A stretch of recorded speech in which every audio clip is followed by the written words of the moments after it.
Guys কি হাল চাল বলো। একটা হাসির কথা শোনো, কালকে তো শনিবার ছিল, ছুটি ছিল আমার, আর আজকে রবিবার। তা কালকে আমার শরীরটা ভালো লাগছিল না, তা সে কারণে আমি আর অনেক কাচাকুচি ছিল, কাজ বাজ ছিল, আমি কিছু করিনি। আমি ভেবেছি কি থাক, রবিবার তো সকালে পড়ানো নেই, করে নেবো ওখানে কাচাকুচি যা আছে। ঘুম থেকে উঠে সারপ্রাইজ হয়ে গেলাম। কেন? কারণ ঘুম থেকে উঠে দেখছি জল আসেনি, সকালেও জল আসবে না, দুপুরেও জল আসবে না।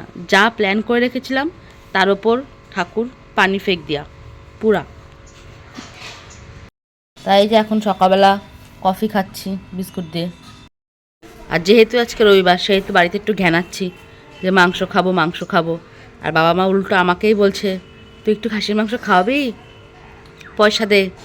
ওদিকে আমি একটা গরিব, আমি বলছি তোমরা খাওয়াও, তারা উল্টো আমাকে কিরম চালাক যে তুই খাওয়া।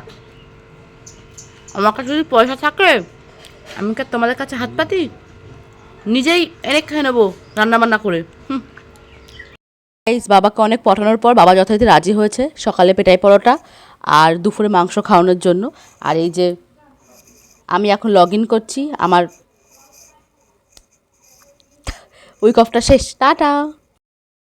পরোটা চলে এসছে, থালা বাটি আর এঁঠো করিনি, মাজার মাজার ভয় আর কেউ থালা বাটি এঁঠো করিনি।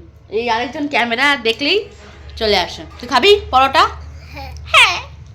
বাই বাই, সবাই তাড়াতাড়ি টিফিন করে নাও।